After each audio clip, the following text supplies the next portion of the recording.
It's Monday, June 19th, 2023.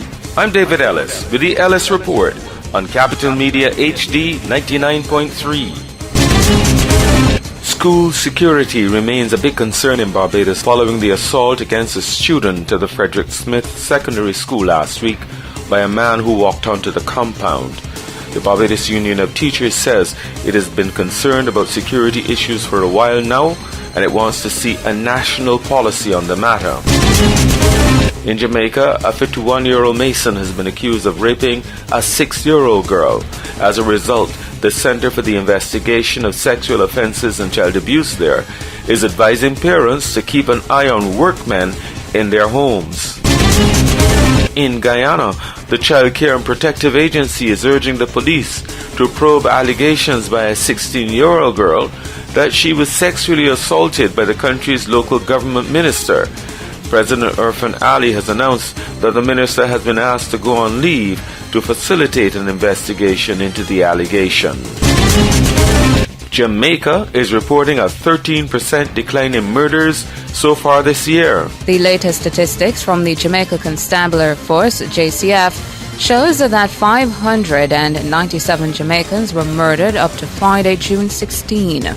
This compared to 689 homicides recorded for the similar period in 2022.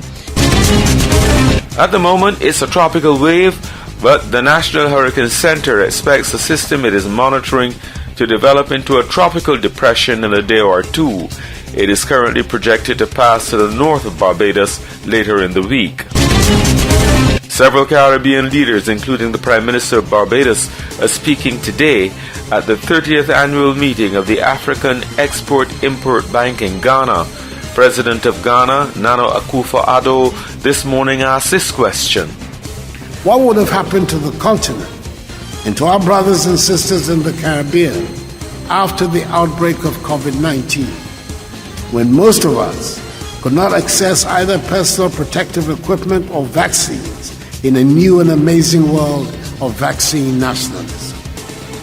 Working closely with the African Center for Disease Control, UNECA, and the AU envoy for COVID-19, Strive Masayiwa, Afrexim Bank developed quickly the African Vaccine Acquisition Trust (AVAT), which through pooled procurement at the continental level suddenly turned us into a powerful force in the global marketplace that nobody could any longer ignore.